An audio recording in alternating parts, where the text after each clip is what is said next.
நீங்க சொல்லியிருந்தீங்க ஒரு ஷூட்ல தான் வந்துட்டு சூர்யா வந்தாரு. அப்பதான் பார்க்கும்போது ஓகே இவர் தான் நம்ம கதைக்கு கரெக்டா இருப்பாரு அப்படின்னு உங்களுக்கு ஒரு தாட் வந்துச்சு.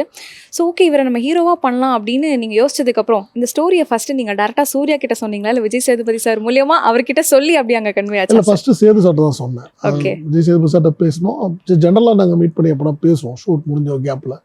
ஸோ அந்த மாதிரி கேப்பில் அவர்கிட்ட தான் ஃபஸ்ட்டு நான் பிச் பண்ணேன். அப்போது சொல்லும்போது சூர்யாக்குன்னெலாம் கதை சொல்லல. ஓ ஜஸ்ட் ஒரு ஒரு ஒரு ஹெல்தி டிஸ்கஷனாக சும்மா பேசுகிற மாதிரி கதை சொன்னேன்.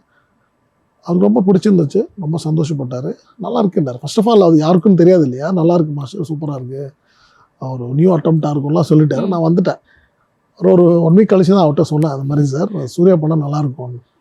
தென் he set like recently interview கூட சொல்லிட்டு இருந்தார், என்னடா இவ்வளோ நல்ல கதை சொல்லாரு, என் வீட்டில் கூட அந்த ஒரு பையன் இருக்கானே அவர் கேட்கல, அவர் நினச்சிருக்காரு. எனக்கு என்னென்னா லைக் சொல்லும்போது ஃபஸ்ட்டு உங்கள் பையனுக்கு கதை சொல்கிறோன்னு இல்லாமல் அவரோட ஜென்ரல் ஒப்பீனியன் எடுத்துக்கலாம் ஃபஸ்ட்டுன்றது தான் என்னோட thought.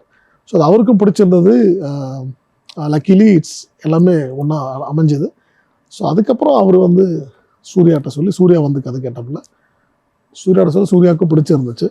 Obviously whoever like this, அவங்களுக்கு எந்த மாதிரி ஒரு ஃபஸ்ட்டு ஃபிலிம்லேயே இவ்வளோ பெரிய ஒரு ஆக்ஷன் ஃபிலிமாக கிடைக்கிறதுன்றது வந்து ஐ டோன்ட் திங்க் நம்ம இண்டஸ்ட்ரியில் நிறைய பேருக்கு அமைஞ்சிருக்கான்னு தெரியல.